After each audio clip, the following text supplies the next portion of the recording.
Hello. We're back. We are back. We are back. It is so time for us to be back. Let's get all this stuff set up properly. Think we're good to go. I do like singing to myself. It's a lot of fun. Yeah. All right. Yo, what's going on? Oh, you're just gonna go to sleep. I'm sorry. I'm not doing anything too fun. I was gonna start a little earlier, and then the kids were not going to bed, so got stuck a little bit late. But I fully understand if you need to go to bed. Brian Johnson would get mad at me if I told people not to get their sleep in, to stay awake and watch me. I think we were just gonna play some Terminator today. I have some coding to do, but I don't really feel like setting it up right now. So I figured I'd just play some games for a little bit and then take a nap. But how have you been? Other than that you got to go to bed while you're here. Things been going well? I'm still out of credits on Vercel, so I haven't made any updates to hide and seek cards yet. It's 10:20 p.m. East Coast. So I'm old though, so that's late. I like to be in bed by like 11 usually. This is late night for me. But because I didn't get a chance to do any streaming for the last couple days, I figured, you know what? I got to get on for just a little bit at least. You know, keep those vocal cords warm and ready. Also, did you see my new lighting setup? What? Pretty proud of this. I feel like it came out real nice. The only thing I need to do is I need to move this camera up just a little bit more so when I lift my head up, I don't get all that glare. But that's where it is for now. So we'll just have to deal with it. Thanks, man.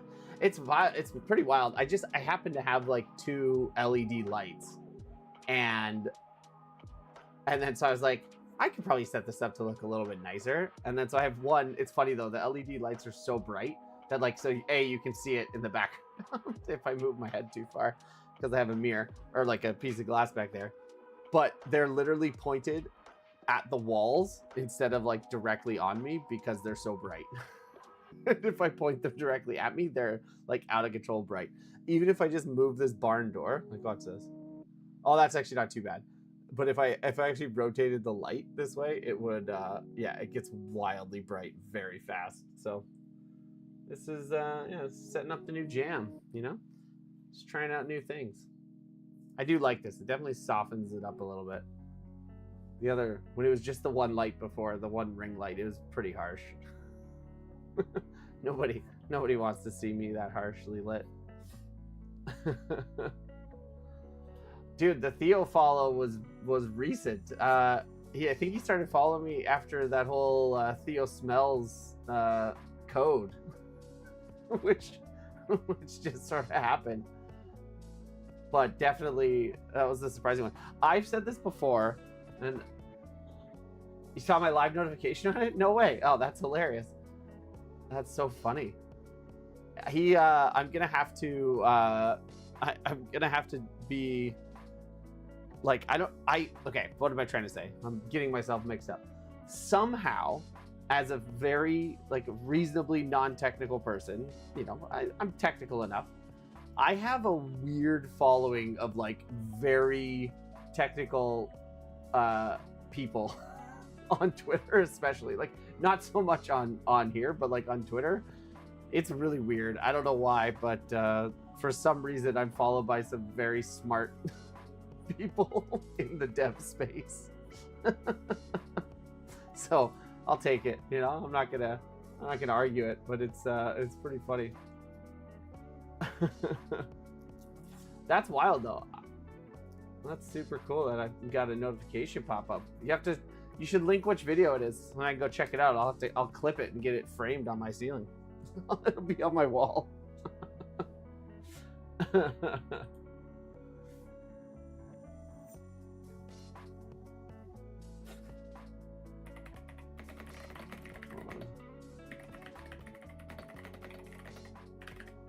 Yeah, you can paste links now. I fixed it.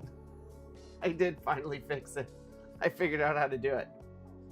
Took me a while, but apparently I had it turned off in Twitch,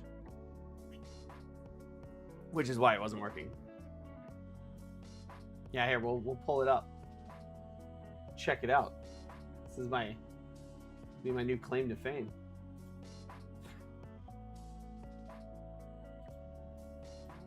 But yeah, he started following me because when I made the post about the fact that I'd canceled ChatGPT, and so I was like, convince me to use T3 chat, and then the T3 chat guy, whoever runs the T3 account, he was like, he gave a little speech, but then he goes, offer code Theo Smells for $1 for a month. And so I was like, wow, I can't pass up that. It was pretty great, and for some reason it got really popular because it was pretty funny.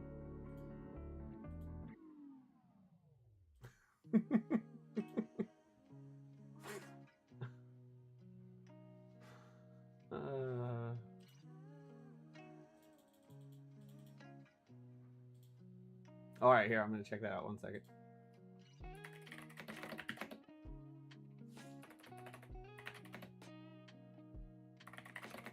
Dude, that's hilarious. I'm gonna check this out. I'm so excited.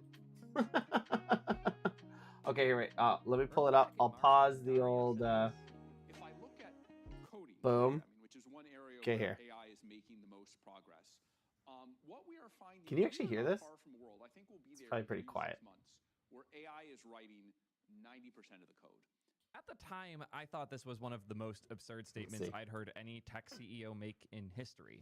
And it was. And to be fair, he was wrong. It actually took 9 months. Boris is the developer in charge of Claude Code. He did an update a few days ago talking about how originally Claude Code was a... Oh, yeah. There we go. Yeah, I made it into a stream. That's awesome. I'm actually gonna screenshot this. This is hilarious. You just made my day. Heck yeah, dude. Check this out. Boom. We're posting that one. That's hilarious.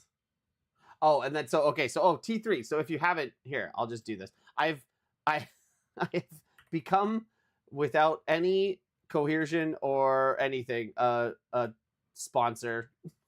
Nobody's paying me or said that I could be a sponsor.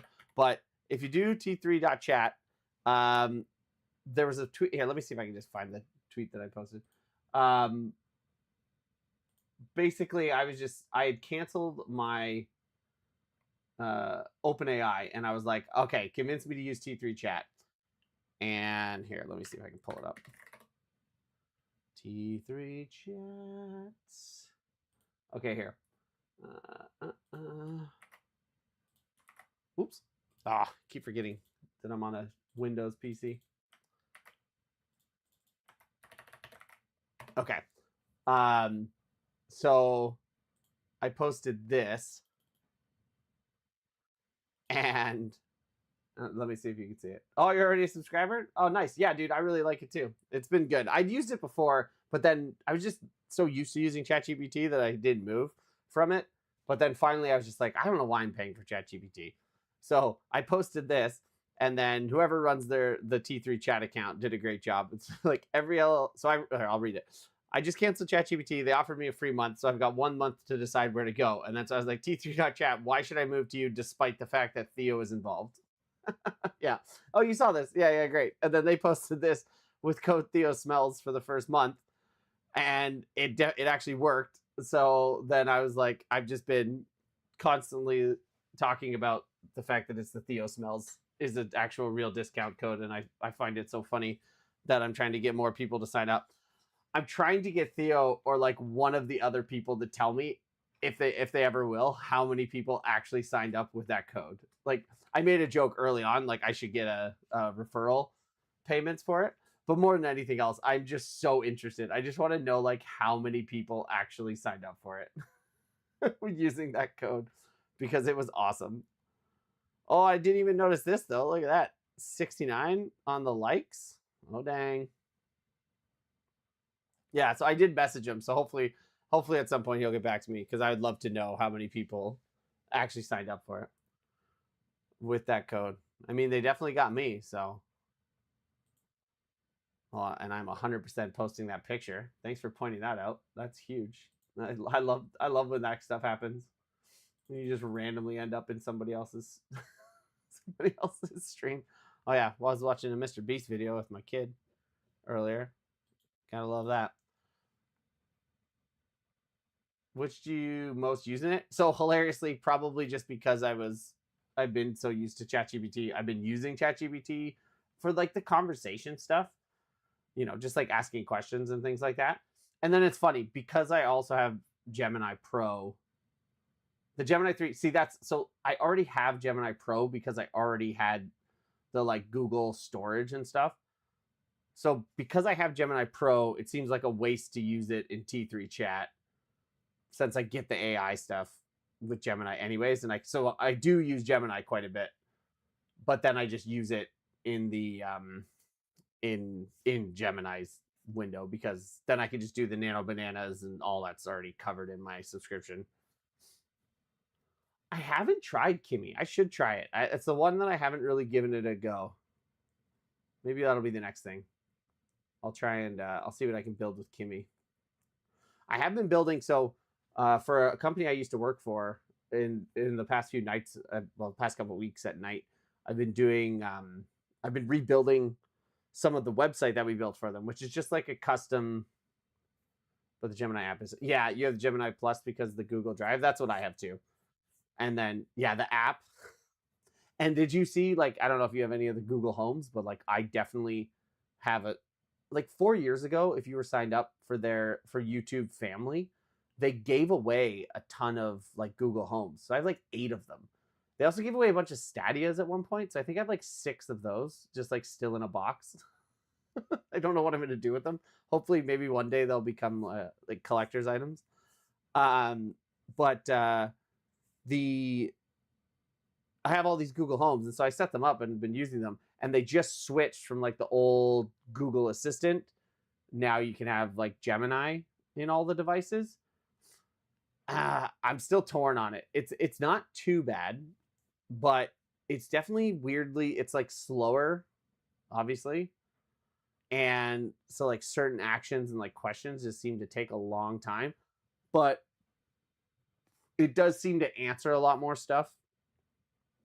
Like I often found with the assistant, it would it would answer a question, but and like, yeah. So see, so I feel like it's a huge upgrade from the assistant, except for I've just found it so slow. But I do really like it. Answers way more questions. Like before with the Google Assistant, especially near the end, you would ask Google Assistant, and every response was like, "Oh, I can't find that for you," or "I don't have an answer for that." And then it would like maybe pull a web search sometimes if you were lucky. And I found that was super frustrating on the Google Assistant. But I've been getting used to the new Gemini in the system. Slowly but surely, it's getting there for me. I was just so used to it. And then also because of our family, we did like a whole like yeah, just like Siri, just web searching. Exactly. It's just with we went through all the voices as a family and like voted for which voice everybody liked. Because we were trying to find one that everyone could agree was a good enough voice. It took so long. Nobody could agree. Like the kids liked one voice. My wife liked a different voice. I liked one voice. And then we tried a few, but there were a couple of like the male voices respond. Their speaking pattern is just so slow.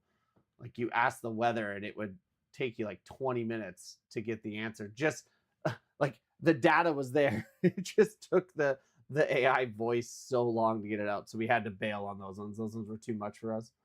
But now I think we've got. Well, now I don't remember. Fern, I think Fern's the voice we got. It was pretty funny. Now I got to check though. I'm the only one who knows how to change it though, so I can just mess with people and change it whenever I want. Let me see if I can find it. We have right now, we're using Fern. Yeah, Fern's good. Fern, I feel like it was the closest to the Google Assistant voice. So I like Fern. I'm a fan. Okay, I'm going to, just because I think that was the plan, I'm just going to pull up the old Terminator and just do some playing. And obviously, I know you said you got to go to bed. I fully appreciate you stopping by and hanging out, and don't want to keep you up. So, but you are welcome to hang out as long as you want. Have you tried Claude? I've been thinking about changing from T3 chat to Claude just to have some more limits with Sonnet and Opus, but I don't know.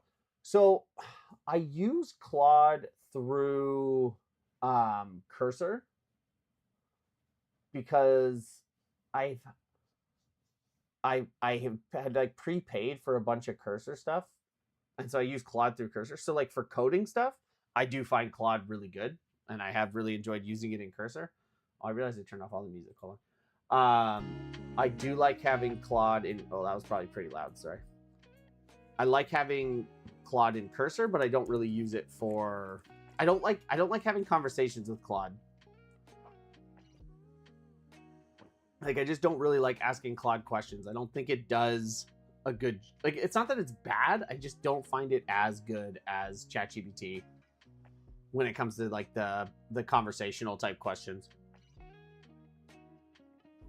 But that could just be... I don't even know. Could be anything. But that's kind of where I'm at with those. So, I do like Claude. I mean, for coding stuff, I don't think you can get a better one. At least right now. I know that's probably going to change. The next one will come out, and then it'll be a whole new thing, and then we'll have to readjust all of our feelings until the next model comes out. I like it because in theory it hallucinates less and also have more safety barriers, I think. Yeah, it seems that way, from at least from what they say. I don't know. Yeah, for coding, I like it a lot. Like I think I was saying, I'm redoing a website that I worked on a long time ago, and I haven't touched it in years, but I've just been going through with Claude and like knocking. It's a like custom WordPress build, and so it has lots of basically it just uses like chunks of PHP that handle different sections, and then it uses ACF to actually like do the editing in WordPress. But so I've just been having it go like, okay, I'm going to do this section. I need it to look like this. I want it to have these ACF pieces that you can edit, and I've just been doing section by section with Claude, and it's been crushing it. I mean, there's been like a few small changes, but most of the time it's getting it pretty quickly. And it's one of those things like I 100% could have done it myself, but I would have spent, you know, at least twice as long doing it myself. Because Anthropic feels more focused. Yeah, Anthropic really seems to have settled. I mean, I don't know if this is their actual goal, but they do seem to really have settled into like the dev coding agent role. Whereas like, yeah, ChatGPT is trying to be everything. Grok's trying to be everything. Gemini will be interesting because like Google is already in everything. So it's not like, it's less surprising to me that Google wants to be in everything because they already are. But we'll see how that actually plays out. And then there's Copilot, which is just batshit. And Copilot is in everything, but it's just... it's like letting your, you know, your feral cats and raging bulls out into the world. And that's Copilot, at least in my experience. I have not found Copilot very useful. I have a Windows PC, and I just have it turned off everywhere. Like I try to keep it away from everything as much as possible. But yeah, micro slop, exactly. It's ridiculous. So anyways, that's kind of the whole Well, that's kind of the whole shebang. My feeling when it comes, I know it's funny. So like, okay, so I use a Mac most of the time. I have like a Nextcloud Linux server that I set up, and at one point I changed, and I only use this Windows PC to stream, because as much as I like Linux, I have an integrated GPU on this computer, and it really struggles. Like Linux just can't do it. Like, I'm not saying all Linux can. I'm sure I could spend hours and hours figuring it out and all of those other things, but it's just like, no, not happening. Oh yeah, our Mac's super expensive in Brazil.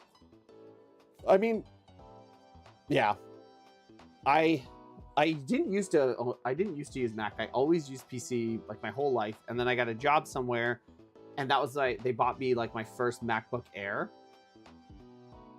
and then ever since I've got the MacBook Air, that first one, I really got into it, and I was like, okay, I like this. It's a good computer. I like how it feels.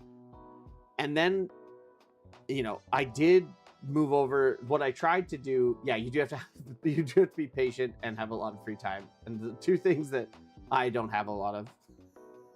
So it was just one of those, like, it really had a hard time. Basically, like, I did as much research as I could, but Linux specifically, and I was using like Hyperland as well, it had a really hard time passing off the.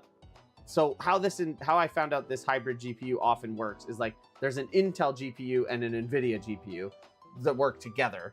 I think the Intel might be like a virtual one or something, or I'm not exactly sure how it works. But long story short is, the Intel one often like starts things up, and then the idea is like, in GPU heavy stuff, it's supposed to pass that over to the NVIDIA 4050. But what would happen on Linux is it just wouldn't. It just like, it wouldn't pass it over. So it would like max out the Intel, which was fine for most things, like just day-to-day computer use. It wasn't a big deal. But for like streaming and gaming and all that kind of stuff, it would just, if that handshake didn't work properly, it would just crash. And it just wouldn't work.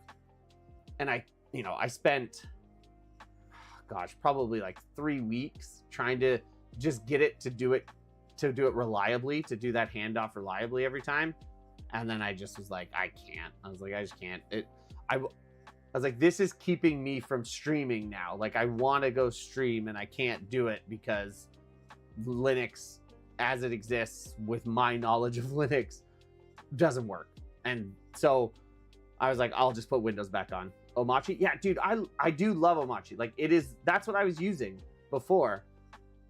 But in my last time, I literally wasn't able to have Linux work on it. Oh, wow. Well, I'm glad you were able to get it. I did find with Omachi, that was like, I put it on a 2013 MacBook Air, and it ran beautifully. But when it came to streaming and stuff, it couldn't handle it. It couldn't handle that handshake with the hybrid GPU. And so I was just like, I got to go back. It was reminding me of the actual reason I bought this Windows PC way back when was that I was working on a code base that was built in .NET 4.7 or whatever, 4.9. It was pre-5. And if you have .NET pre-5, you cannot compile code on Mac. And no matter how, I tried a bunch of VMs and like parallel boots and everything I could do to get it to work, and it just won't do it. And I read tons of documents and finally found in like one random Microsoft document, they're just like, you can't do it. And I was like, okay, well then I guess I have to buy a Windows PC. And then so that's how I got this. And then when I bought it, I was like, I might as well, because I didn't have a Windows PC, I was like, I might as well buy one that can run some games on it at least. There you go. Search the entire web, use 20 different distros, downgrade my BIOS, yet Linux suddenly kept crashing. Really? That's wild that it was still crashing on your old computer. I'm glad you got one that works. That's awesome.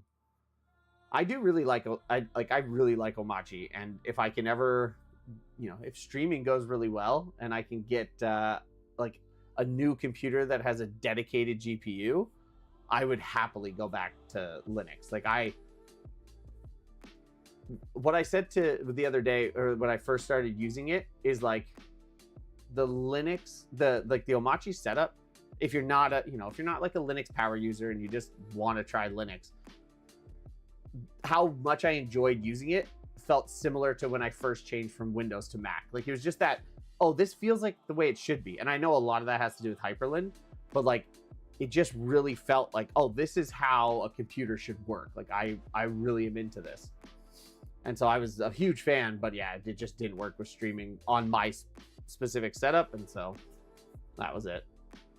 And yeah, Windows is still the best for gaming, but it is changing. I mean, like, obviously, Steam is going all in on Linux with the Steam Deck, so wouldn't surprise me.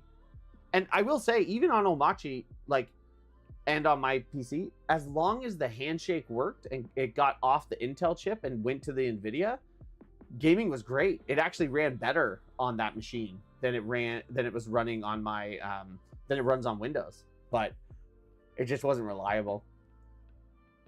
The keybinds, I got really into the keybinds when I was using it. Like, I set up so many keybinds.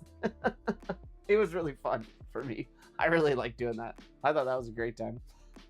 I had like all sorts of different ones. Like, I had one set up for like specific streamers that I wanted to watch, that like if I got a notification they were coming on, I could just keybind it to go right to their channel and stuff.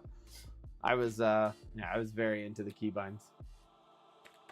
And but I did really like the tiling manager. I mean, I really liked, and they didn't have it when I first started, but I know they added it since, was pinning windows, so that you can, like, say you have a video up, you can like put it in the bottom right and pin it, and then even if you change workspaces, that video comes with you.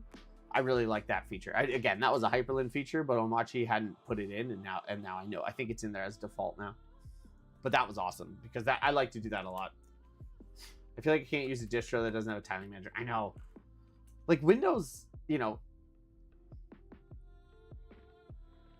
it tries, and like it has a tiling manager, like not a tiling manager, I don't know what you call it, but like it has better window snapping at least now than it used to. But yeah, tiling manager is the best. Yeah, I think Arch is great for that.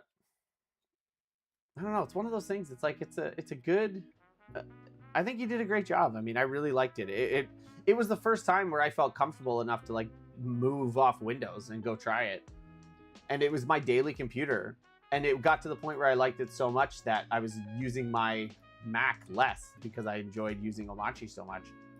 But if it ever figured out the dude, AI in Linux is huge. It's so, like, those are the use cases for AI that, like, I personally really love. I mean, I've used it for a lot of stuff. Hey, what's up, man? Thanks for joining in. I love using the AI because, yeah, you can just ask it questions. And I don't know if you use like an open code or anything, but that's really nice because then you can have it like run commands really easily, and you can just, you can just say. One thing that I use open code for a lot, actually, which I found really useful, is if you're trying to debug something, open up open code and say, hey, I'm trying to debug this, follow open code these nuts. That's right. But I love to open up open code and say, I'm debugging something, watch this log file for errors, and if you see errors, see what those are, make a note of them so that we can fix them.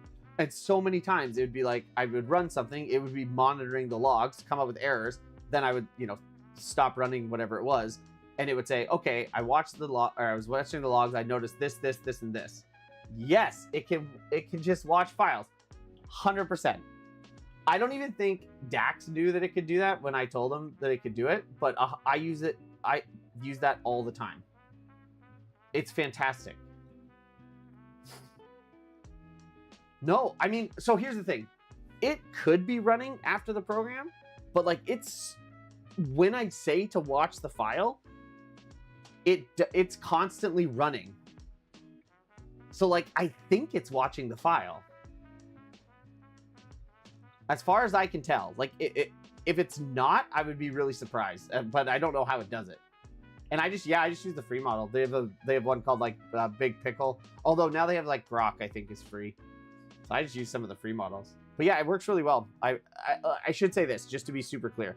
it worked really well when I was doing that on Omachi. I haven't yet done it or tried it on my Mac or my PC. When I was using Linux, it worked awesome that way, and I did it all the time, especially when I was trying to debug like Steam VR issues because of what we were talking about earlier with the issue of the handoff between the Intel and NVIDIA chip. It was monitoring those, and like it worked quite well. Yeah, it should work on Mac and PC, but like I said, I just don't know for sure. It's a great, I mean, they've done a great job. Like it's easy to use. I find that it does, you know, everything I need it to do. I don't know. They've done a good job. Dax and those guys have really crushed it. Yeah, Primogen uses it all the time. I mean, he's, as you probably know, like he's super in tight with all of those guys.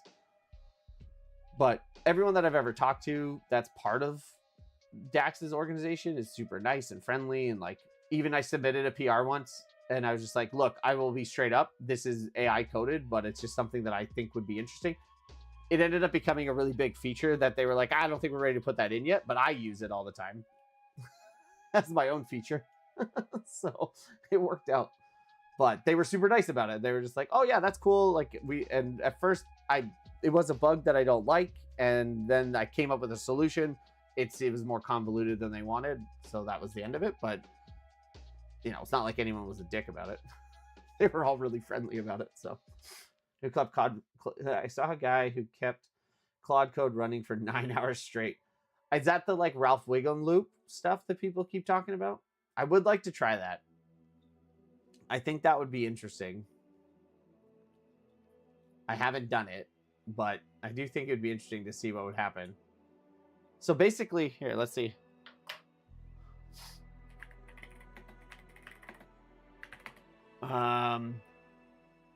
Yeah. So this is the, I'm assuming this is what you're talking about, because a lot of people are starting to do this now. But basically, it's this thing called the Ralph Wiggum approach. And oh, how long is this? Do you want me to pull a Primogen and just read this? Well, that's pretty long. Maybe not. I can give you the quick summary that I know. But basically, that AI generated photos for you. This one? Yeah, that's so weird. But basically what the loop does is you're just setting a loop that instead of doing like a planning document, the idea is that you set up you do more like a Jira ticket board of all the things that you want it to do. Like you want the LLM to do. And then you write a for loop basically that just says, what is this? Are you making, I'm going to open this safely in a different browser first. What are you trying to do? No bait? All right, I'll open it. If you get me in trouble. What is this? Oh my gosh.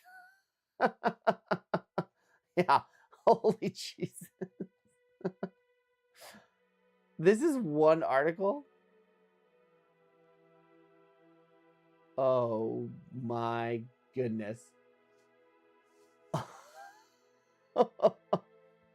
Only 105 minutes of reading time. Okay. I have a question for you. Have you read it before and was it interesting? Because if it was, I would happily do this once. Oh, although it has rape and sexual assault, I don't know if that's a fun read for anyone. I was like, I'd read this on stream for fun, but it sounds like it might not be super fun to read on stream. I'm going to read it later. I'll leave it up. But yeah. Oh yeah, here's the Ralph Wiggum loop. So yeah, long story short, here you go, how it actually works. You invoke the Ralph loop with a prompt and completion criteria. It works on the task. When it tries to exit, you stop it, it intercepts, and then the hook checks for a completion promise. If it's not found, it refeeds the original prompt and keeps going. And so basically the idea behind the loop is it's just don't stop until you're actually done. And then I saw somebody else, I think it was Matt Pocock. He was talking about how he sets it up, And so his whole idea is you just, you like set up all the Jira tickets, and then he's like, he has it set up so it says, you know, like you pick the best, like the top priority thing to work on, and then keep going. For the context window, because they were explaining it before and I can't remember exactly, but you basically do, it's compacting. You can do the same, like, Claude compaction, and then it works, apparently. But yeah, this would be actually fun to read through and try and run one. I'd be interested to try it, just to see if I could get it to go. But yeah, Matt, I think it's Matt, right?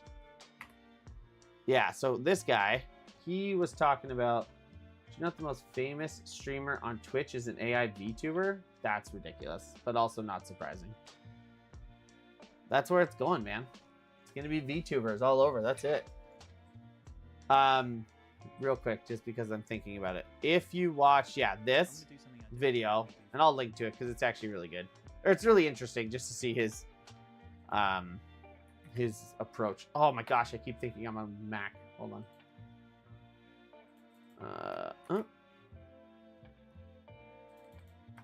There. I've been watching it, and they got the world record for the hype train. No way. It's like, it's cool, but it is also very depressing to me that kind of stuff is so popular. But hey, you know, what are you gonna do? Here, if you want to check out Matt's video about Ralph, that's an interesting one.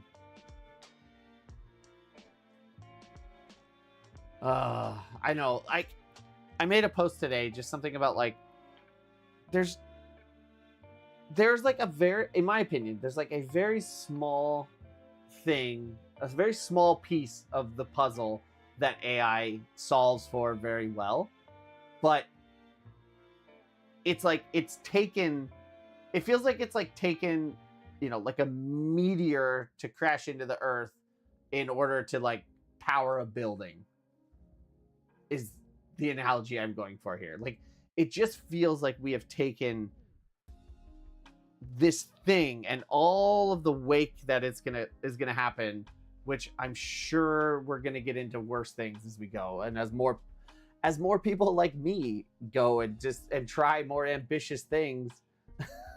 And, you know, it looks nice, it looks safe, and it'll end up leaking something horrible probably, but, like, it's just one of those things where I just have this feeling that we're gonna pay for this tool at some point. And I don't know what that's gonna look like. I fear so much about not being possible to get a job as a software engineer in the future. That one's such a tough one, because, like, I think you can look at it two ways. And again, I'm not a software engineer by trade, so don't, you know, I'm only just giving you my thoughts. I wouldn't take them for much. But it might look different. Just finished high school and we'll start software engineer college next month. So I weirdly think that in the short term, it might seem really bad for that path. But I do believe, and again, this could be very unfounded, but I do believe having that degree is actually going to help you, because when everybody can do something, it doesn't make everybody amazing at it. It just makes more people able to do it. And so if you have a stronger understanding of what you're doing and what you're trying to accomplish, and then you combine that with, like, if you have some good taste about product design and what you think you want things to look like, I think if you have those two things, where you have some of that knowledge, some of the taste, and then that willingness to just try things, you know, I think you'll be fine. I think a lot of people are going to be very excited about AI, and a bunch of people are gonna, like, jump on and try to start building stuff, and some of them might end up getting really good, and they will, they might turn into a software engineer and like have a full career as a software engineer. But I think a lot of people are going to like try and build something. Maybe they'll build something kind of cool for themselves, and then that'll be it. And then they just won't bother anymore. Because I don't think, even if you can generate things by yourself, not everybody wants to spend time doing that. Like, even if that time is getting shorter, there's people still don't want to spend time doing it if it's not something they're interested in. And so I think there's always going to be that need for people who really like doing it. And then, like you just said, if you know coding, you are so much more powerful when using tools. I agree. Like, even my subset of like programming knowledge, which I fully admit is not that big, helps me immensely, because I just understand more of the things that are more of the reasons that the AI might be doing a thing that it's doing, or why a system might not be working the way I expect. And I don't know what it would be like to try and build those things without any knowledge. I'm not saying it's impossible, and I'm not saying there won't be people who come out of it who have zero coding skill and never even like looked at a computer before and might end up building something amazing, and maybe they'll build something that's like the next billion-dollar company. Who knows? But I think that's the difference between, like the outliers and the majority. And I think when you're on, especially if you're on tech Twitter a lot, the vibe is, the reason I try not to be super hypey about it is the vibe is just so overhyped to me. But trying to be more conscious when using AI. Like, I'm trying not to just copy and paste, but make AI my teacher, construct the knowledge together with me. Yeah, I think that's good. I think pure AI right now has a very low ceiling on ability. I agree. I mean, you see so much hype, and you see so few people posting what they actually built. That's the best. That's the best analysis I have, is like, there's nonstop chatter about how amazing it is and how it's going to replace everyone and how people are building all of these amazing things. But like, I don't see a lot of people sharing those things. And I'm not saying I see everything on Twitter. Like, obviously, I know some people are. Like, even, I try and share.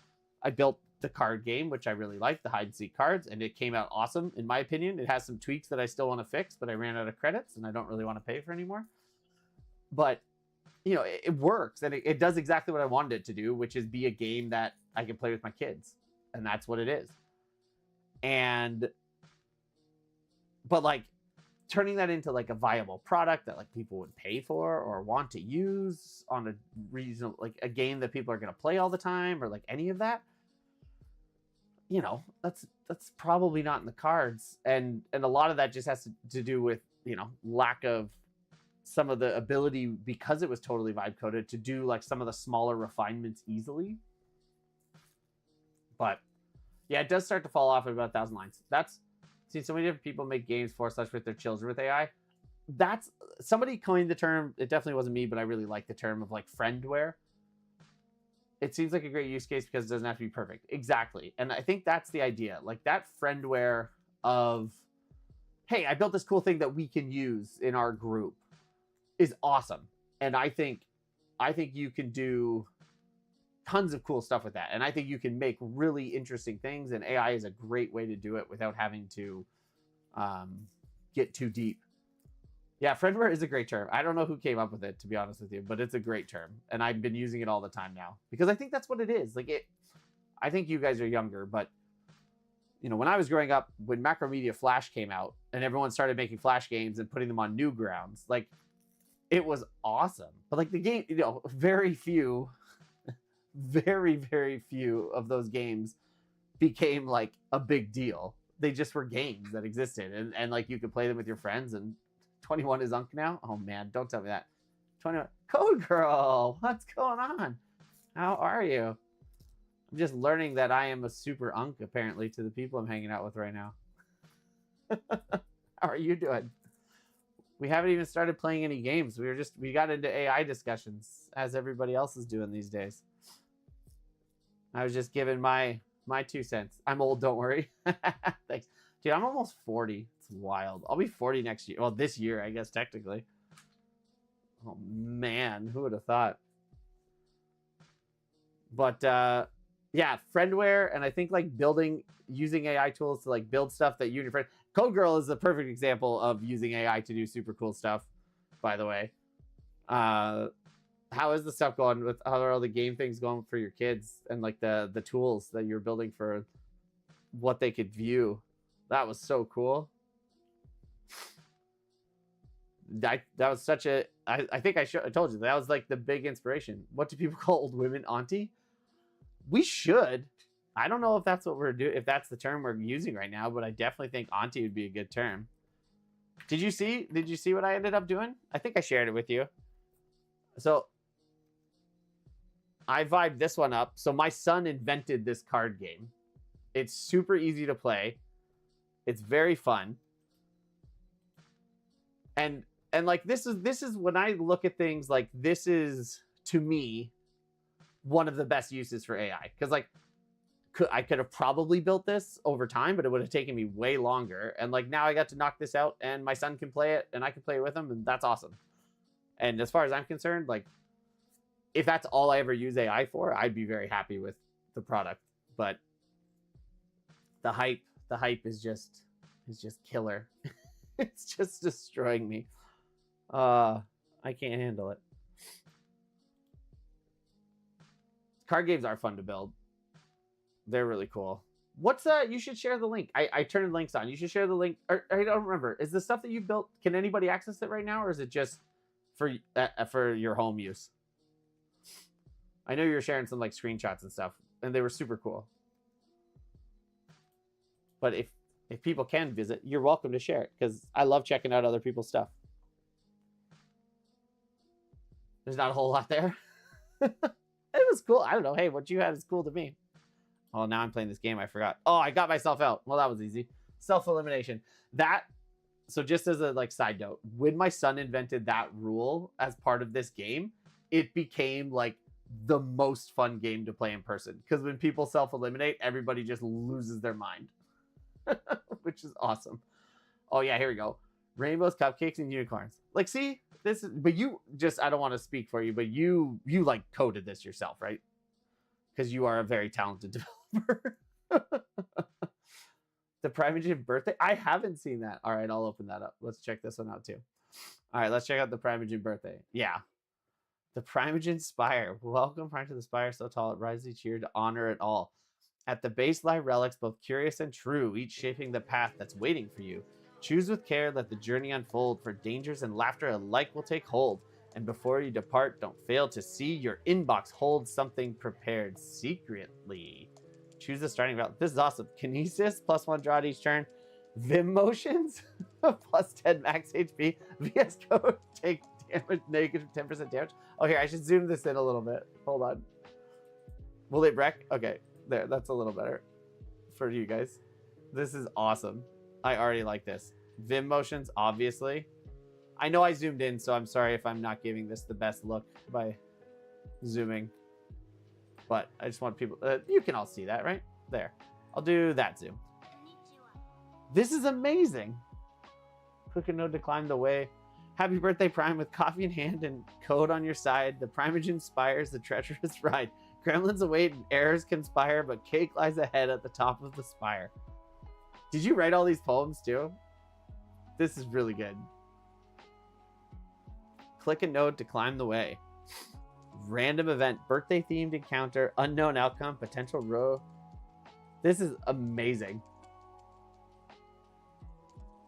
I did not see this before. This is awesome. All right, let's battle this guy. I can't believe you built this. This is incredible. Seg fault attack, terminal coffee rush. Defend. You know what's the best part is I'm so bad at these games that I am just terrible. Oh, I hit.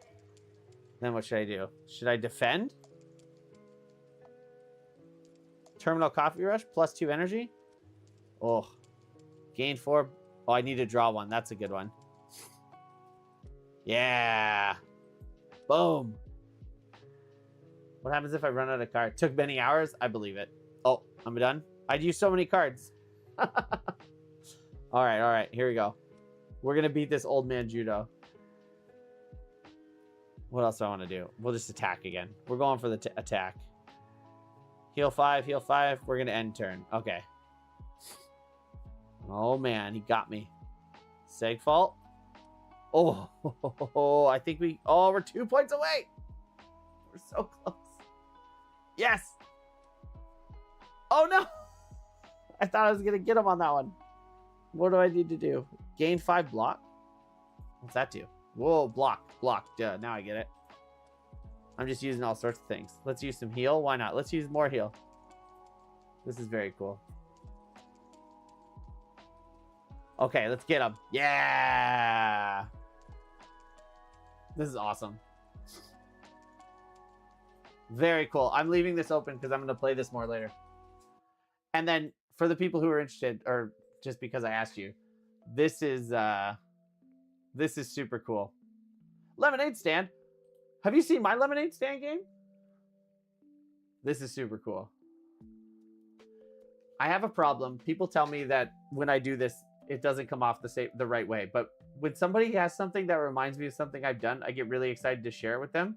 It inspired me to. Woo! I love that. Man, I love that lemonade stand game. This one's really nice. I like this. Let's see. Okay, how much money do I have? I got $2. All right, let's do a little recipe. Oh, ice. You have ice in your recipe. I like that. Here, we're going to do 3, 2, 2. Oh, I have to go shopping. Oh, man. This is awesome. I like it. All right, what do we want here? How much money do I have? Oh, did I spend all my money? I have 55 cents left. Here, I'm going to... That's fine. Let's just see what happens. Let's see what happens. Okay. Sell for $1? $2? What if I just sell... What if I try and sell for $100? Will that work? will they let me do it? Let's see. Let's see. Come on. Just $100. This is so cool. You did great. I love this. Can I sell one for $100? Ah!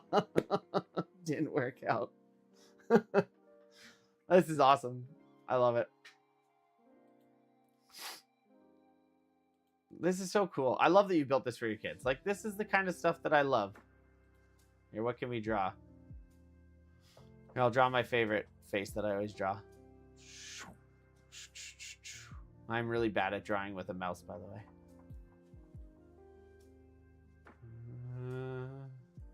Dude, I could play this all day.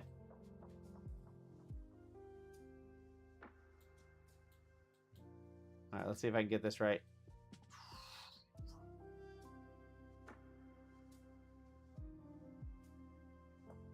Oh, hold on. And we gotta go in with this. And it goes. Perfect. Thank you. Oh, you need some teeth. Hold on. Ah. Let's give him some bottom teeth too. There you go. Oh, I didn't give him an ear. That was a mistake. I like to give this guy. I always draw this guy with like a little tiny body and pencil neck. I don't know why. I've always drawn this little dude. He's been one of my favorite little characters to draw. Forever. There we go. Not bad. This is so cool. I love it. Can save the image? Oh, hold up. Oh yeah, here. Save. Where does it save to? Oh, downloads. Aw, that's awesome. Do the kids like it? Have they been having fun with it? Oh, practice speech sounds? Oh yeah, this is, I remember you showing this. This is really cool. Armchair. Armchair. Nice. I don't know if anyone could hear that. It was pretty quiet on my end, so it probably isn't that loud. What's this? Mark each practice attempt. Okay. Pass. This is awesome. Beach ball. Beach ball. Nailed it. What about the next one? It's for my daughter. Aw, that's so cute. This is awesome. Butcher. This is great. Oh, I will reset all practice. Yeah, I think this is so cool. Like, this is the type of stuff that if I was better just coding myself, I'd love to just do. But since I'm not, this is the kind of stuff that I personally believe is like what most of the use case for AI is like building cool stuff for people close to you to solve very specific problems and being able to like do it. Now, again, I don't want to take away from Code Girl because she obviously did this herself, and that is way cooler than just pumping it out with AI. But I just like the fact that that's something that has kind of become in reach for me that would take too long. Like, I don't remember if I ever, I think I showed people this before, but when my nephew turned, 10, was just aiming something wholesome and no tracking is what I was aiming for. It's perfect. It's really great. When my nephew was turning 10, like this I actually made by myself. This was like pre-AI stuff. But it was, let me see if I can, I don't know if there's sound coming out of here or not. Whoops. Oh yeah, it's just super quiet. I don't know if you guys can hear that or not. But I made this game for him for his birthday. And so like I drew all the pictures, I did all the coding. It's all in Pico 8. And just made him like a little adventure game. This is when you showed me Prime's birthday gift, it made me think of this. And then so it's just like, I just made him this little game for his 10th birthday. You have to go around, find all the scrolls. There's all these secrets to get scrolls. You gotta find keys. I don't know how loud it is. I turned it up, but on my end, it's not that loud. So if it's super loud, just tell me and I'll turn it down. But yeah, so I made this like little dungeon game for him. So this was for his 10th birthday. And then I don't have, I wish I had, I could go through the whole game, but at the end, oh, I'm just gonna do it, whatever. So we still need 13 more scrolls. So if you don't want any spoilers, don't look. But I made him this game, and then he played it, and at the end of it, let me see if I can get through this quickly. See if I can still remember everything. Oh yeah, oh, spikes, I forgot about spikes. Oh shoot. Avoid the spikes. There we go. Oh man, incredibly short video. Hold on. I gotta beat this game now because I want to show you the ending that I made for him. Because that's the best part. But don't watch this video if you want to play this game by yourself because I'm gonna show you where everything is. Oh, oh shoot. Got my timing wrong. Come on, baby. There we go. Okay, okay. Is that everything in this room? I think so. It was funny. So I did this for my, I built like a reset feature. And then my nephew figured out that after you get what you want, you can just use the reset feature and it takes you back to the start of the level. Which I was like, oh, that's genius. And I definitely did not think of that as far as like a game mechanic goes, that you could just exploit into getting through this game even faster. So, he's a smart little guy. Okay, we're getting, oh, sugar. We're getting close. We're getting close. Yeah, it was really smart. I was like, wow, dude, you are way smarter than me. And it's funny because I added in a whole bunch of like extra little things to help him get through. Or like, well, so actually what happened was I had my wife play test it and she couldn't find any of the scrolls. So I added little hints to like try and help people figure out where they were. Like those trees have a little shadow and that's how you know you can walk through them. And then the rocks that you can move are usually on top of grass. Oh, I forgot that I gotta go through this dungeon. And then this is the only one that doesn't have it, but like all the rocks that can move have like a little hint. But anyways, I'm almost done and I'm just gonna show you the end because that's my favorite. Oh, do I not have a key? Oh, sugar. Hold on.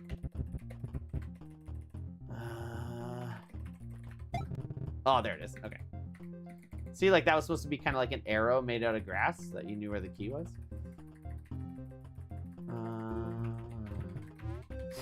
But yeah, this took a lot. I guess what I was getting at with this, because Code Girl had mentioned it, that it took many hours. Like this game took me a long time to make, and like I drew it all, coded it all. The only thing I didn't do was the music, and that's there's this guy in the Pico 8 community named Gruber, and he's awesome. The music that he comes up with is amazing. Yeah, there you go, speedrun. That's right. But he makes awesome music. Yeah, games are a slow process. They are so much fun to make, though. Like, I had a blast doing this, and this was just like, you know, I was trying to just do this project outside of work hours, and I had such a good time with it. This rock situation took a long time to make sure it didn't do a swastika. The first few times when I placed the rocks and like what could be moved, I was like, oh geez, I can't do that one. Yeah, dude, the tower stream was my favorite. I love the tower stream.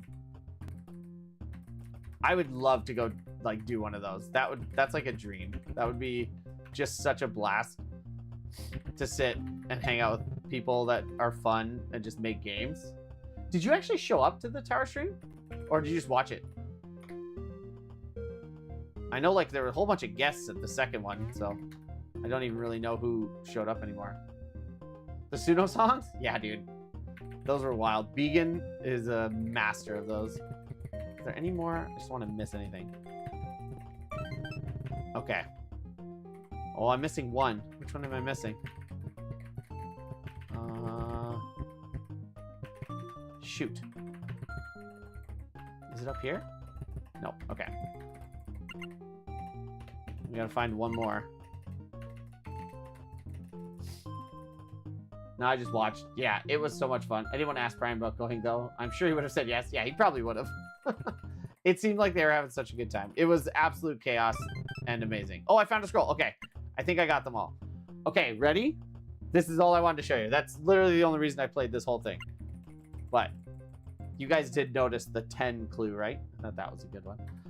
Okay, so here. How's the sound on the game right now? Is it reasonable? Because if you don't get the sound, it's not as fun. Like, as long as if you can kind of hear the music if you can hear the music that's playing right now, then that's good. Yeah, it's fine. Okay, cool. All right. Ready? So you found all the magic scrolls. Your treasure is inside. Okay, ready?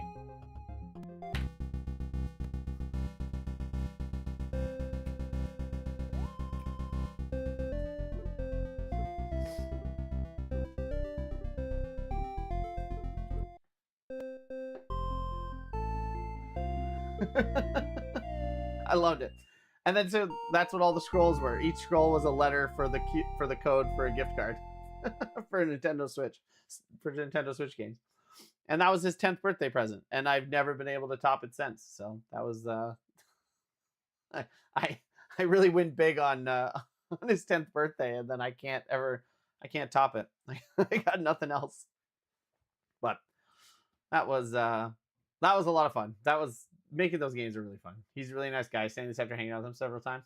I believe it. I mean, everyone that's hung out with him has said the same thing, and that like he's the exact same person that he presents himself as on streams, which is super cool because he seems like a good dude.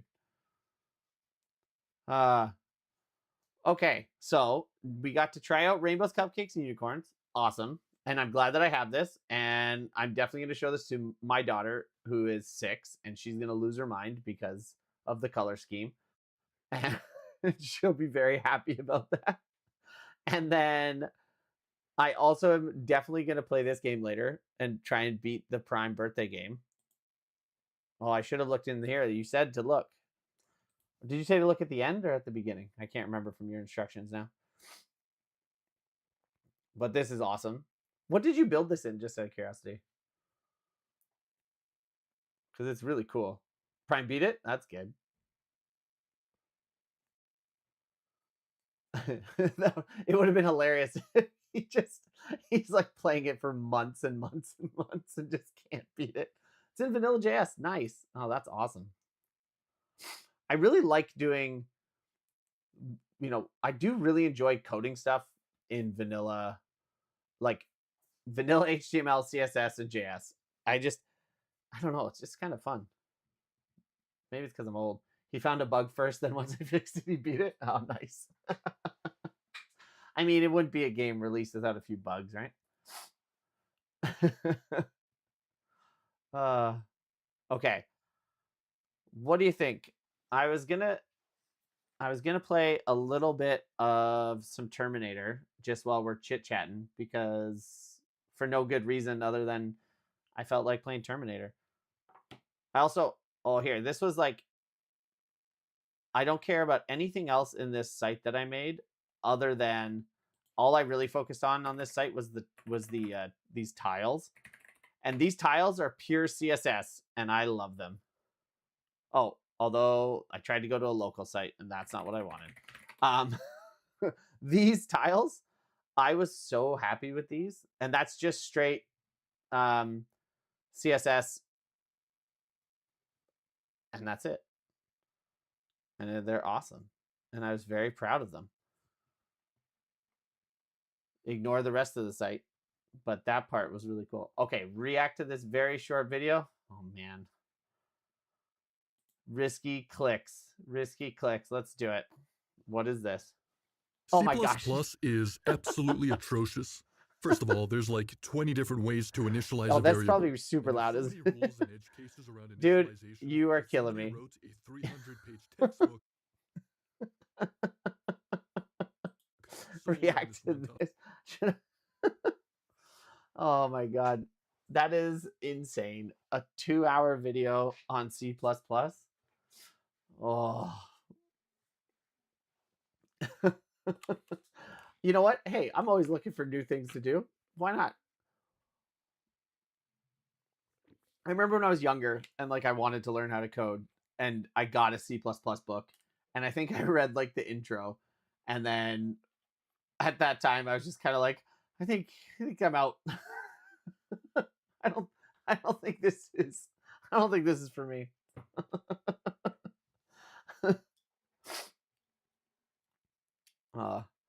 Well, now you've given me a 2-hour video to watch and a 120-minute article to read. So thank you. I've got all my plans for the next few days. Okay, we're gonna play some Terminator, and then because for me it is already 11:30 at night, and I'm old and have kids, and I don't get to stay up very late anymore. But this has been so much fun. This is my problem, and I need to work on my schedule and figure out a way to stream earlier in the day, because I have so much fun doing this that like by the end of it, I'm so jacked up on energy, and then it just blows my schedule out of the water. Because then the next day I'm just screwed because I'm so tired. But I really enjoy this. And truthfully, it comes down to the fact that like people come in and talk and have fun. You should stream again. I mean, I get it. I do fully understand the time being limited. I mean, like, that's why I'm doing it now, and I will regret it in the morning, but I really like it. It's really fun. Like, even on the streams where nobody shows up, I still have fun. Don't get me wrong, it's way more fun when there are people in here, but even on the streams where nobody shows up, it's just kind of fun to talk and do stuff. I'm trying to figure out more ways to like be able to do it with work stuff, because I have some work projects that I think I could do on stream that wouldn't be an issue, and if I can do those, I would really like to do that, because then it keeps like, at least I could maybe justify doing it earlier in the day. But you do get to know people. I know we got Brazil in here. I think what do we have? We got Brazil and America. I know that much for sure. And then Canada, obviously. But yeah, it is fun. I'd love to figure out a better way to do it earlier in the day. There was a time when I first was trying to get back into it this past month where, for whatever reason, I was just waking up at like 4 a.m. I have no idea why, but so I'd wake up at 4 a.m., go exercise, drink coffee, and then start streaming at like 5. And I was doing that for a couple hours, and that was fun. But then all of a sudden over holiday break, my schedule just flipped. And now I've been like up until 2 a.m. and then dying the next day. 4 a.m. is just a little bit after my bedtime. That's insane. Even when I was young and didn't have any responsibilities, I was still the guy that, unless we were out partying, like 11 p.m. was like my time. I was like, I'm good. Yeah, waking up at 5 a.m. to stream. I will say this, as far as trying to squeeze it into my schedule, other than the fact that my sleep schedule right now is messed up and I'm staying up later, waking up earlier and doing it was better as far as like for my day, because I could just get up, I could eat, get ready for the day, do a stream, and then be done by 7 when my kids are getting up for school. And it was kind of perfect, because then then it's already done. You feel good about doing it.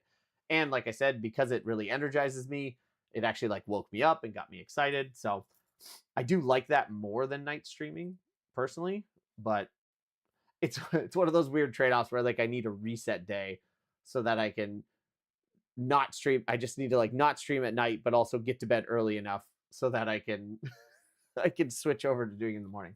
Well, I'll tell you what, Code Girl. What's 5? You don't have to like give away too much, but I don't know where you are. What's 5 a.m. your time? Is that like 7 my time? 8 my time? I'm Eastern.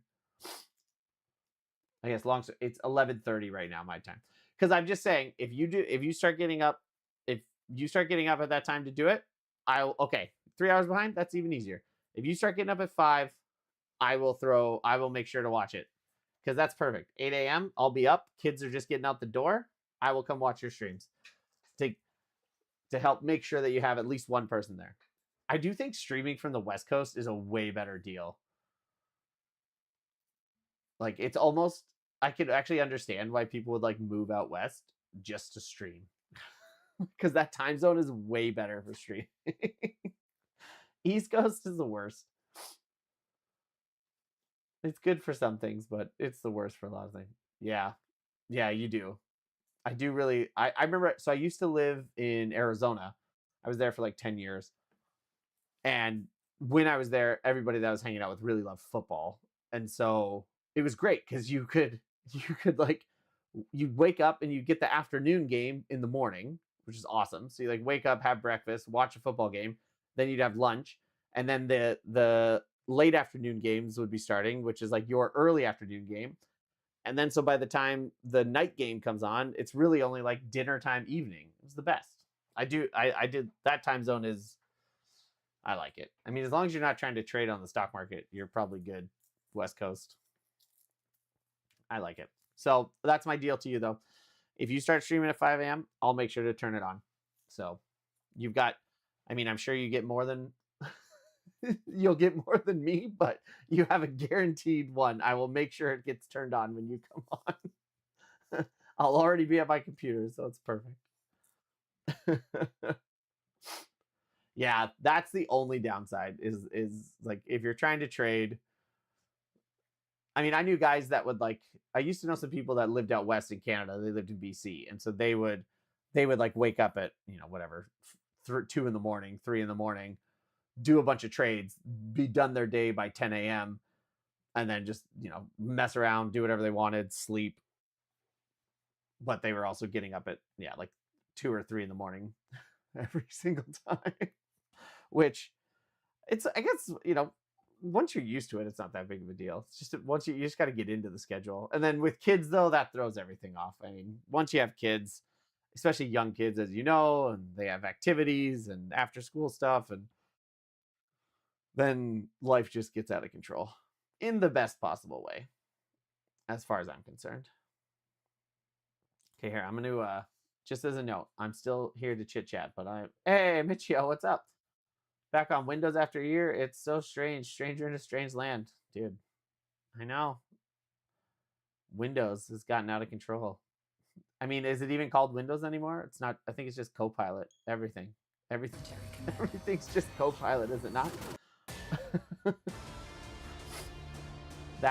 Yeah. I was saying earlier, like, the only reason that I'm on Windows right now is because I use a Intel NVIDIA hybrid GPU on my laptop, which is what I use for streaming and gaming. And I have to use Windows. This Hyperland on Linux just could not figure it out. I spent weeks trying to get the handoff to work properly, because it always, for anyone who doesn't know, like how the hybrid ships, yes, the Optimus GPU switching, Michio knows, and it would just, God, it would just fail all the time to do the switch properly, or like I could force it into like 100% usage or whatever on the GPU, on the NVIDIA GPU, but then just like the fan was going wild the whole time, and it's just a nightmare. And so I was like, because I wanted to stream, I had to go back to Windows for now. If we can boost this stream up a little bit, everybody, you know, make this popular, and then start making some of that sweet moolah, maybe I can buy a new computer to to stream with. Because right now I am not allowed to buy any more computers.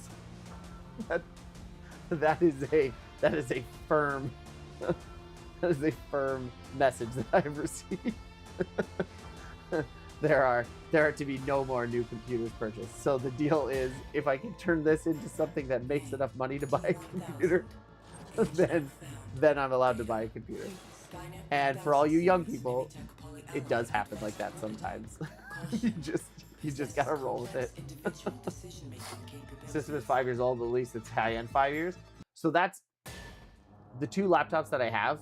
I will be honest, I love them both. Like, they're quite good, but they are 3 and I think 5 years old as well.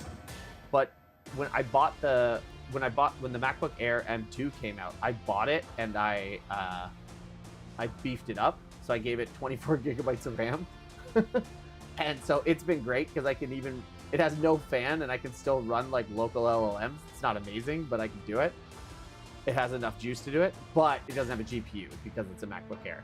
So for streaming, then I had to get a Windows PC. Specifically, I bought a Windows PC just because I needed to edit a .NET 4.7. 4.7, is that the one?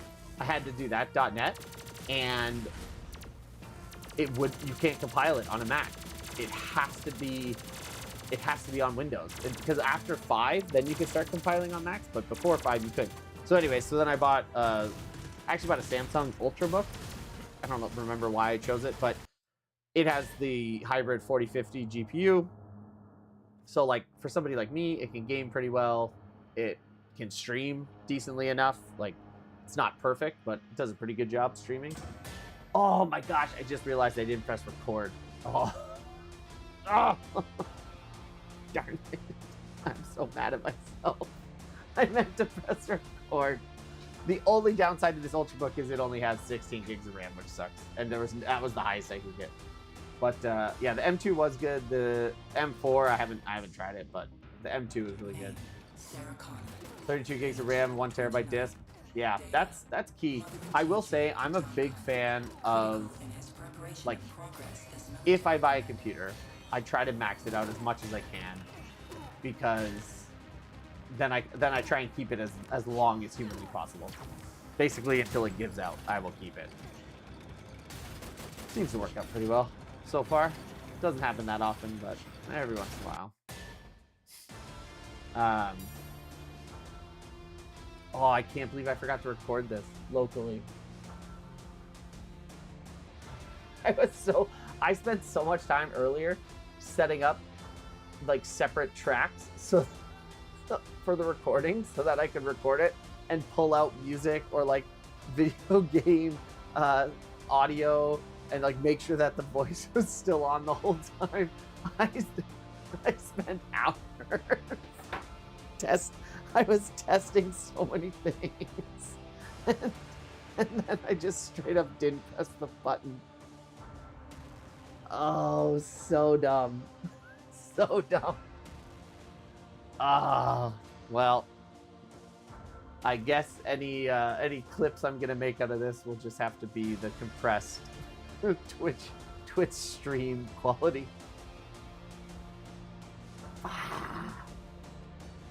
Feel like I should have bought a desktop? Yeah, me too. That's the one thing. I bought a laptop because I needed it to take it into work, but if I could go back, I would have kept my MacBook Air as my laptop only, and then bought a desktop PC.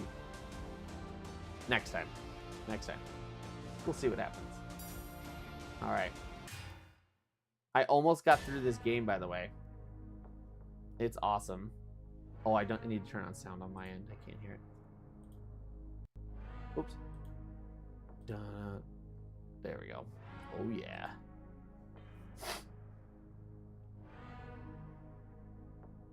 Oh, I'm sorry. I know I'm skipping through this really fast, but because you have to... I love this game, but the downside is that you have to rewatch it every time. And unfortunately for you guys, I've read all of this like 12 times now, and I just can't be bothered to read it again. But if you've ever watched Terminator, it follows the movie very, very closely. Terminator 2. So, anyways. I'm only going to play for a little bit, and then I'm going to end up going. I think I've got like 10 more minutes left in me. This has honestly been amazing, and if you guys stayed on here, I could probably stay on here for another like 4 hours, but I need to remember to go and get some sleep, or else tomorrow is going to be terrible. So we're going to play, see how far I can make it for just a little bit, and then we're going to call it. I was really excited just recently. Oops. I set up a little monitor underneath, so I have an ultra, like a widescreen, which I really, really like. But for streaming, I don't like trying to play or do the stuff just like through the OBS screen. So I got one of those like portable monitors, and so now it's all set up. It's awesome. So that's why, if you wonder where I'm looking, that's where I'm looking. Oh yeah. Here we go. Biggest fear is having a laptop stolen here in Brazil. Oh, I believe that, unfortunately. I never said this before, but when I first moved back to Canada, here's a weird personal story. The first girl I dated was a girl from Brazil who was here doing like a study abroad to learn English. And I actually met her at the train station, at the subway. It was pouring rain, and the subway ended up getting canceled. And I was like, she didn't know what she was doing or like where to go, and I was like, hey, do you know where you're going to? And she told me, and I was like, okay, that actually works out. I'm going very close to there. Do you want to split a cab? And so we split a cab, and she told me her story about like what she was doing here and all that sort of stuff. And then we ended up dating for a little bit. That's my best Brazilian connection. I was supposed to go down and visit at some point, and then life. Checkpoint.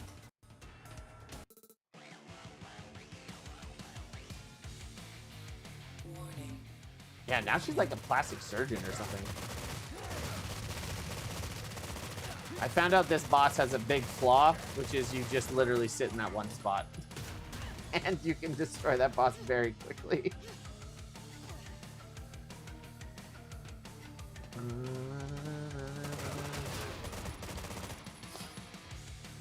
This was fun. I did a lot more just yip-yapping on this stream than I thought I was going to, but it was a lot of fun. I need to work on a website, which I will do. I might do that, maybe not tomorrow on stream, but if I get a chance to stream on Friday, I might do some Claude coding with to finish up this website.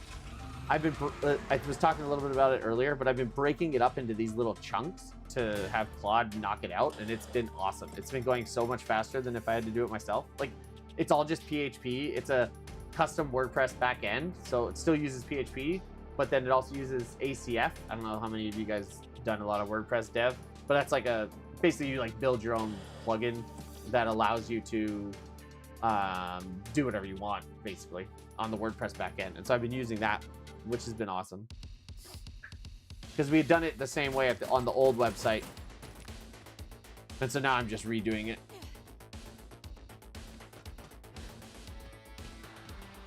But doing it in these chunks has proven to be really useful, and it's allowed Claude, I think, to do its best work, where like, that dog. I can't get over how much these dogs just look like a giant human.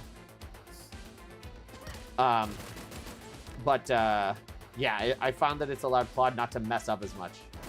No! Poor puppy. I really don't like shooting the dogs. I wish they weren't part of it. I know they're just pretend, but it still feels a little weird. Oh, robots. Those robots. Oh. All right. This will be like the time where I said I'm just going to play for a little bit, and then I'm going to just like destroy this game and get further than I've ever gotten. Oh, no. Yeah, you should watch Terminator. So, you know what's funny is I realized after I started playing this game that, like, I don't think I'd ever actually watched the full original Terminator. So I went back and watched it. And then I was like, maybe I have seen it. Or at least I've seen, like, a bunch of random parts of it. Enough to make me feel like I've watched the whole movie. But it is a fun movie. And Terminator 2 is definitely way better. Like, Terminator 1 is good, but Terminator 2 is amazing. I watched the first a month ago. Oh, nice. Yeah, you should watch T2. It's really good.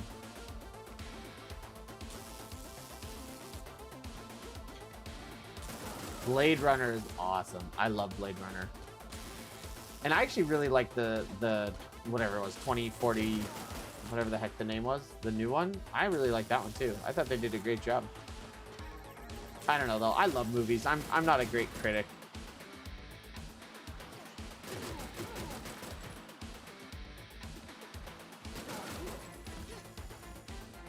$20.49. Yeah, there you go.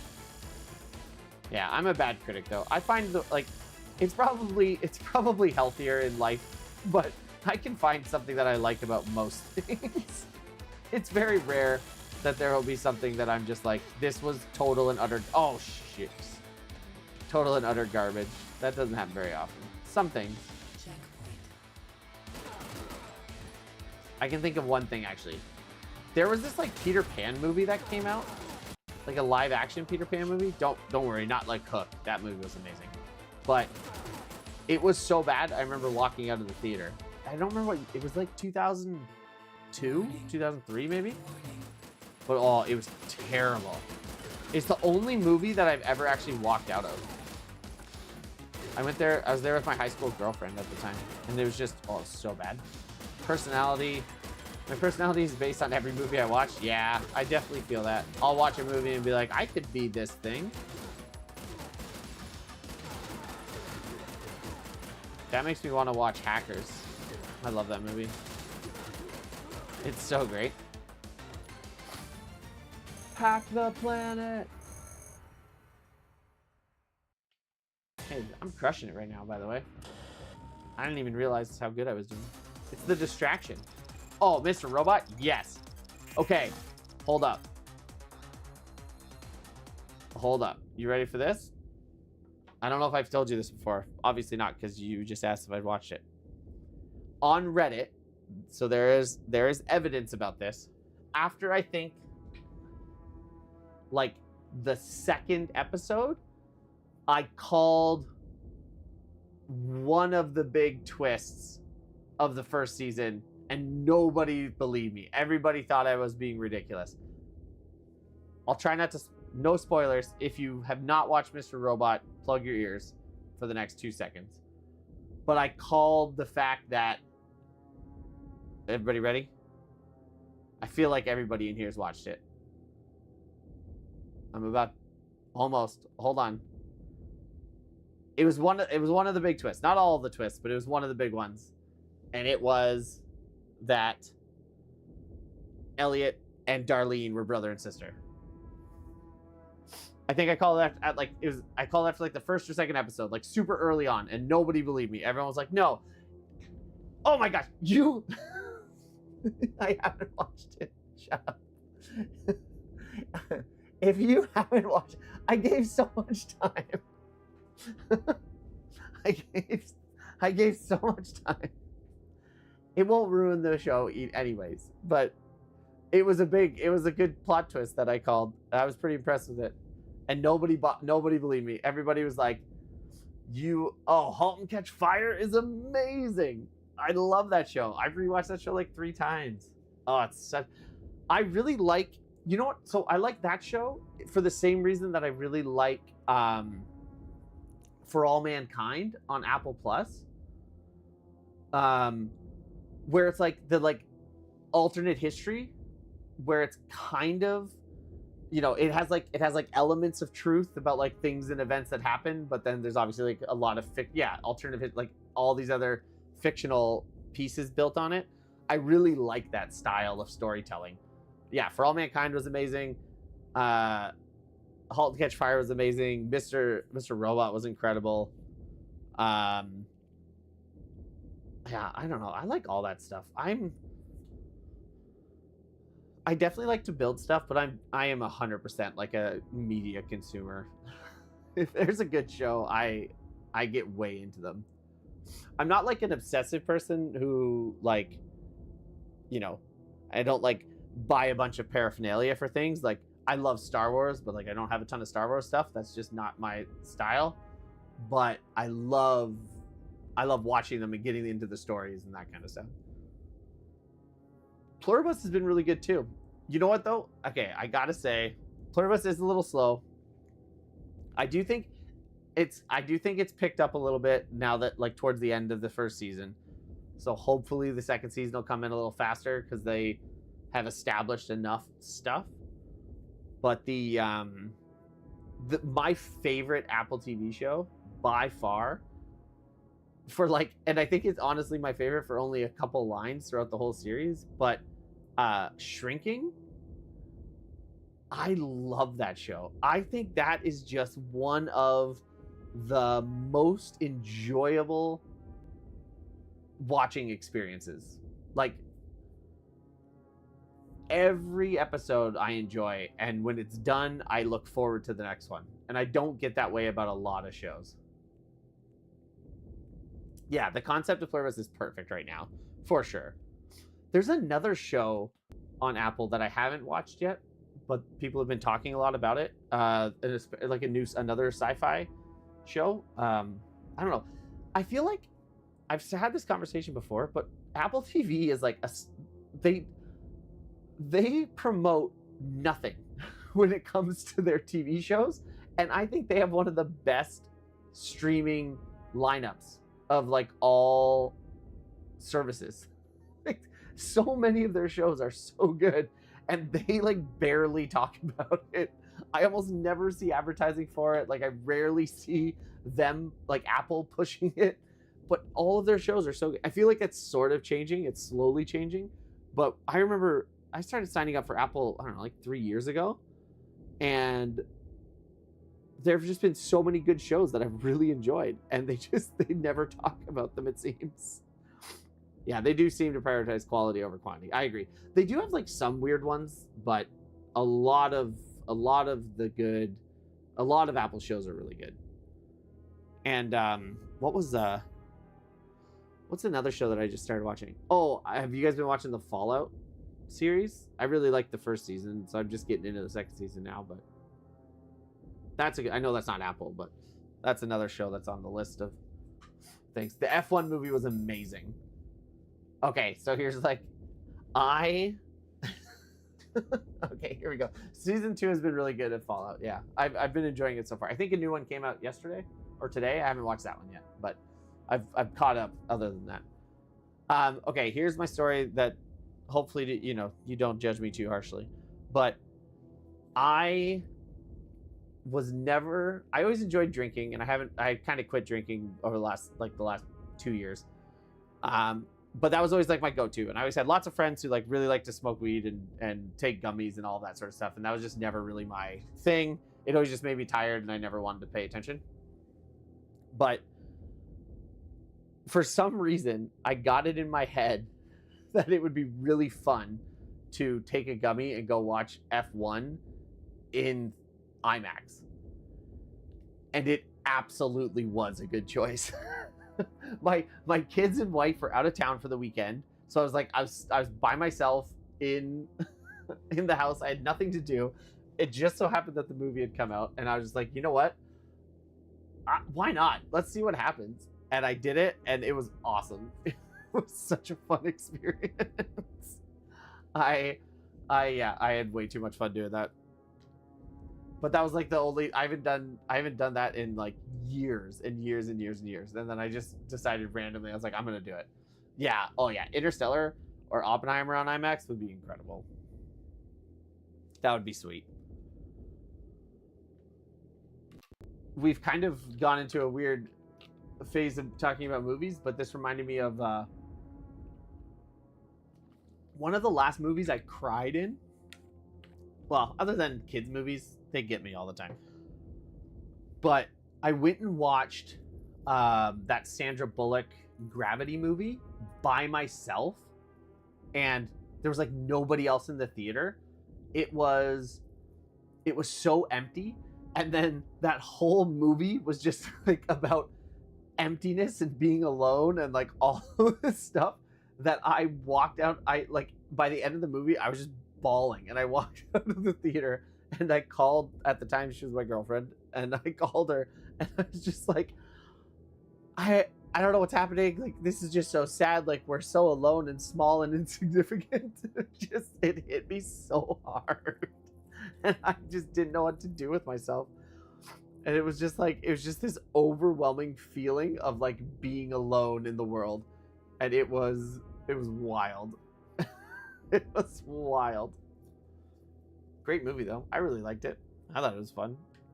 I mean, not fun, but I thought it was good. You don't have a movie theater in your town. Oh man. It's so interesting talking to people from different places. Like I've only ever lived in the US, Canada, and then Australia. But like when we lived in Arizona, obviously like we traveled through Mexico quite a bit, and like sometimes to resort towns, but lots of times just like all over Mexico. And it's just always interesting. It's always interesting to see, because like the idea of like not having a movie theater in Ontario, like even in my like town of 14,000 people, like we had a movie theater. Like it's just one of those things that's like it's such a, for me, like it just became such an expected thing, I guess, which is kind of weird. But yeah, it's just interesting. Yeah, different perspectives. I know. I think that's why people need to travel. Like I could go on to this topic for so long, but so many people form these opinions about the world and like how things work, and they've like never left 30-mile radius of their house. You know, McDonald's, that's wild. McDonald's are everywhere. That's legit crazy. All right, we're gonna do a little more playing while we're talking, but dude, that's out of control. Oh yeah, I guess I don't have to kill all of this stuff. I always stop to kill these things, but you can just walk by them.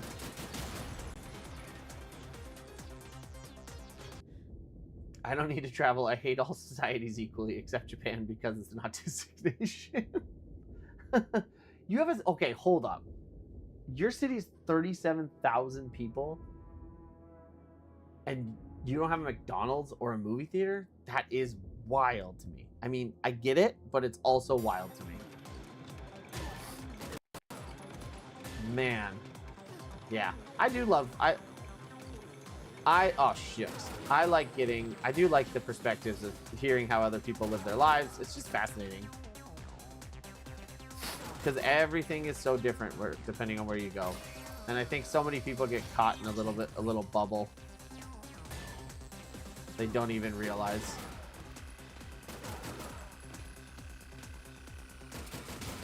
It's very easy to think that your experiences are the only experiences. Okay. All right, guys. As a note, though, what time is it? Oh my God, it's almost midnight. If I get through this level, I think that's gonna be it for me, because I need to sleep. Oh no, I broke something. Oh. Might not make it through this level, but then I'm gonna have to call it, because if I don't, I'm gonna be a nightmare tomorrow. But we're gonna try and get through this level, and then that'll be it. Well, what was this? Sorry, hold on. We used to have a movie theater, but it was closed 10 years ago. There you go. When I grew up, my city was 80,000 people. Now it's 430,000. Oh my God. That's out of control.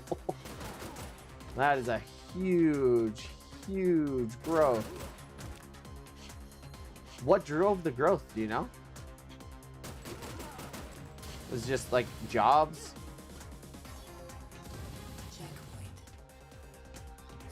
Because that's nuts. That's a huge amount of growth. Ah, stupid fire.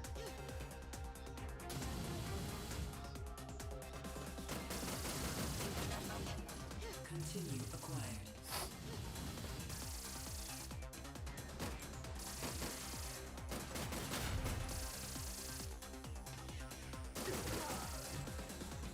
All right.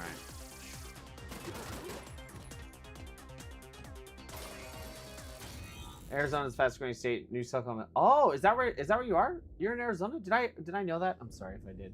Where in Arizona are you? Again. Oh, hold on. Oh shoot. I'm just getting a message. 1 second. I might have to call it. Hello. Hey, I just saw your message. Need me to come up? Oh, are you there?